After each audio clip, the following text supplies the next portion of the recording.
Welcome to part 2 of the second episode, continuing where we left off. Here is another example of Bukhari's distortions, as shown in the screen, narrated Aisha. The Prophet used to talk so clearly that if somebody wanted to count the number of his words, he could do so. Narrated Urwa bin Az-Zubair. Aisha said to me, "Don't you wonder at Abu so-and-so who came and sat by my dwelling and started relating the traditions of Allah's Messenger, intending to let me hear that while I was performing an optional prayer. He left before I finished my optional prayer. Had I found him still there, I would have said to him, Allah's Messenger never talked so quickly and vaguely as you do." In this narration form, Bukhari, Aisha criticizes a man, vaguely referred to as Abu so-and-so, for narrating hadiths in a hurried and unclear manner, unlike the measured and clear speech of the Prophet Muhammad. Now, who is this mysterious Abu so-and-so Johani Do? One might ask. Well, ye shall not be confused, for I shall enlighten thee. Fortunately for us, the answer is available in Sahih Ibn Hibban, in Musnad Ahmad, also in Sahih Ibn Dawud, and in Sahih Muslim. In Sahih Muslim, as seen on the screen, it reads, Aisha reported, "Don't you feel surprised at Abu Huraira? He came one day and sat beside the nook of my apartment and began to narrate the hadith of Allah's Apostle. I was hearing while I was engaged in extolling Allah, reciting Subhanallah constantly. He stood up before I finished my repetition of Subhanallah. If I were to meet him, I would have warned him in stern words that Allah's Messenger did not speak so quickly as you talk. Now after we've learned this information, and if 1 + 1 = 2, then Abu So Johani Do plus John Doe equals what? I know the answer. Papa Huraira. That's correct, Karen. Abu so-and-so is Abu Huraira. Here's your vegan cookie. Bukhari is not the only one who employed this questionable tactic to keep the masses confused about their history and the status quo during and after the Prophet's life. Other hadith collectors and historians also engaged in the same practice. To uncover the remnants of facts, one must dedicate decades to meticulously examining, scrutinizing, and filtering through all Islamic sources. After undertaking such a thorough examination of societal descriptions and incidents in the Quran during the Prophet's life and within those sources, a drastically different picture emerges for the average person, often leaving them feeling deceived, misled, and betrayed. Moving on, here is an example of hadith that blatantly contradicts the Quran and the foundational Islamic belief in Muhammad's prophethood. In Sahih Muslim, the hadith states, Anas ibn Malik reported that a person asked Allah's Apostle, "When would the last hour come?" Thereupon Allah's Messenger, may peace be upon him, kept quiet for a while, then looked at a young boy in his presence belonging to the tribe of Azd Shanua, and he said, "If this boy lives, he would not grow very old till the last hour would come to you." Anas said that this young boy was of our age during those days. According to this hadith, our world should have ended 1400 years ago, and the Quran is not accurate, for it states in several verses that only God knows when that day shall come, and even the Prophet was not given the knowledge about the exact timing of the last day. Chapter 7, verse 187 states, "They ask you, O Prophet, regarding the hour, when will it be? Say, that knowledge is only with my Lord. He alone will reveal it when the time comes. It is too tremendous for the heavens and the earth and will only take you by surprise. They ask you as if you had full knowledge of it. Say, that knowledge is only with Allah, but most people do not know." There are so many more hadiths that follow this trend, where the nonsense deafeningly screams at anyone who possesses a nanogram of hearing. Now the Utobis and their minions will shout at you if you present these arguments to them and call you a hypocrite, donkey, and a caller to hell, because you reject hadiths in the so-called authentics. I was called a hypocrite and a donkey by 2 fine specimen of Salafi imams and kicked out of the mosque because I corrected their poisonous teaching when one of them was giving a lecture after the sunrise prayer. That's a story for another time. When these creatures attack, it is due to their mental hunger and deformities caused by their psychic energy-demanding beards. So all I do is walk in their temple where their idols and gods such as Bukhari and some companions reside, pick up their own plate from the altar and feed them right from it.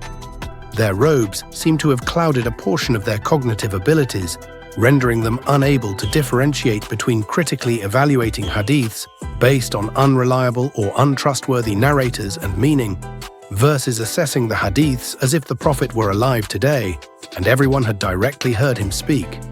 To trim their beards and bull down, one has to bring up accounts from their plates that they've never heard of or understood. From those proclaimed infallible books, we find dozens of accounts where companions and wives of the Prophet questioned the Prophet's sayings himself directly out of his mouth to their ears. Here is an example.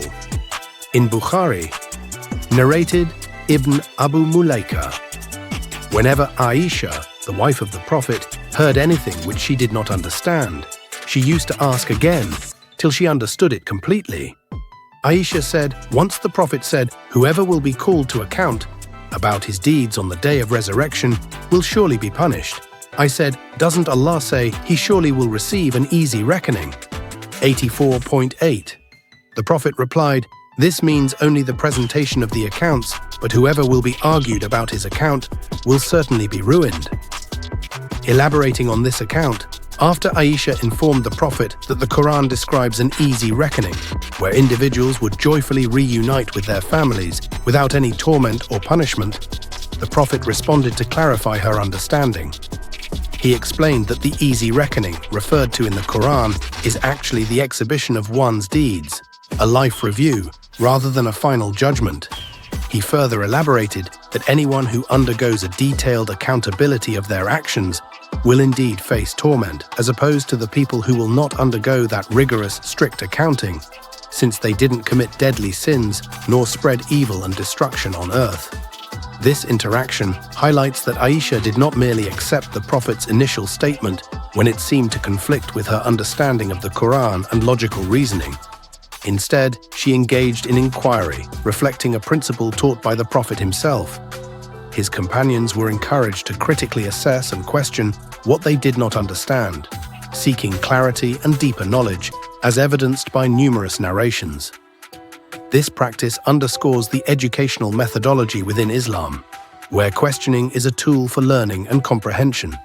Unlike those half-baked YouTubies and self-proclaimed scholars, and I use that term loosely, who claim to be devout followers of the Prophet's way, the Sunnah. As a side note, Bukhari rejected hadiths from Muslim, and Muslim himself rejected hadiths from his own teacher. Many prominent scholars have scrutinized Sahih Bukhari and Muslim, and wrote books about the issue. One of them, Imam al-Daraqutni, referred to as the commander of the faithful in hadith, has written extensively on the issues concerning those two books. For instance, in his book, Kitab al-Tatabu, al-Daraqutni examines more than 200 narrations found in the two collections, identifying them as flawed based on both isnad and matn, by Bukhari's and Muslims' own standards.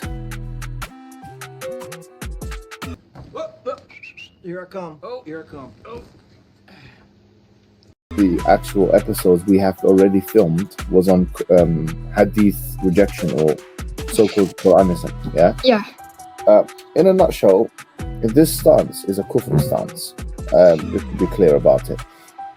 So many imbeciles, wallahi, so many ignorant people that you feel so ashamed while speaking to them, feel so sorry for them, and they're so proud of themselves. Yes, we don't believe except in the Quran. The Quran is the word of Allah. Allah revealed it to Muhammad ﷺ, preserved it. We believe nothing except in it. Excuse me, have you ever read the Quran? No, sorry, I don't know Arabic. MashaAllah, tabarakallah. How ironic. Who's the imbecile here? For the record, I speak Arabic fluently and began reading the Quran and writing it in Maghrebi calligraphy before the age of 9. Not only that, you hairy stupidity slimy balls, but my maternal lineage traces directly back to the Prophet himself.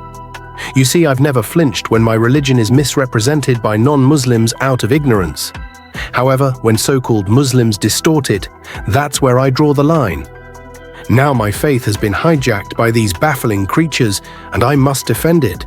Do you see how they recklessly label others as kafirs, sealing their fate to hell in their warped belief system? Yet, they wouldn't dare question whether a single hadith in those books might be fabricated. Why? Because half of their beliefs contradict the teachings of the Prophet and the Quran. They cling to these sources to justify atrocities and injustices in the name of God and His Messenger.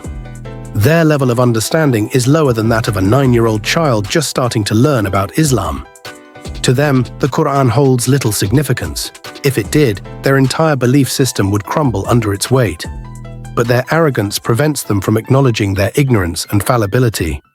Now let's see what the Prophet's testimony will be against his nation on the Day of Judgment when God summons the messengers as witnesses and testifiers. Chapter 4, verse 41.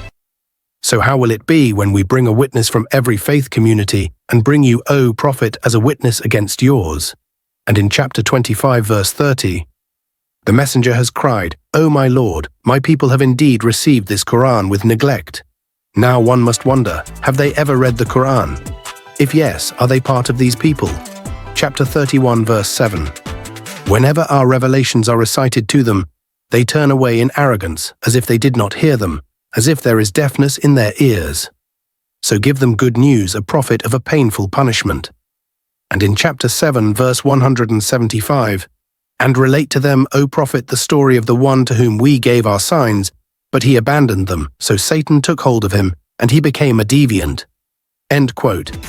They themselves and God only know the answer, for I have no knowledge of their intentions.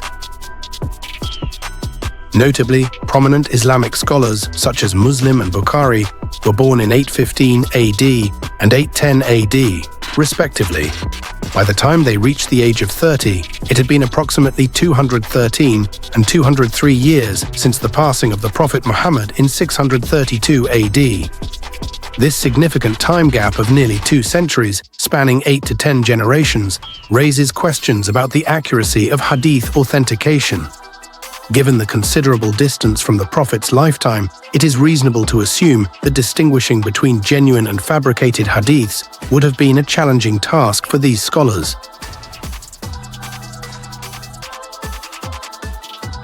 At this point, what I have presented should be sufficient to dispel the myth of Bukhari and Muslims' infallibility, and providing further examples would merely be a redundant horsing around or beating a dead horse. Therefore, let whoever has a saddle ride with me.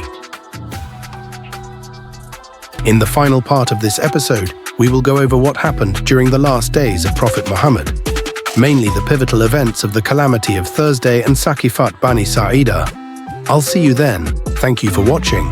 Hit the like button if you learned a thing or two from the video and subscribe to stay tuned.